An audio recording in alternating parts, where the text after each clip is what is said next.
პატივცემულო სუფრის წევრებო, მინდა ერთი მეტად საჭირო და აუცილებელი სადღეგრძელო მოგახსენოთ. ერთხელ ერთმა მდინარემ გადაწყვიტა მომბეზრდა სულ ამ კალაპოტში რომ მივედინები, სხვა გზას ვნახავ და ქვეყანას დავათვალიერებ. გადმოვიდა კალაპოტიდან და სხვა კალაპოტი გაიკეთა.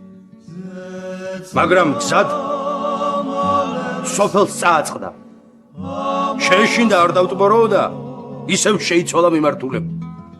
მაგრამ ახლა ვენახს შეეჩეხა. იმასაც აუქცია გვერდი და ისე განაგრძოდინება. ცოტა ხანში კი აღმოაჩინა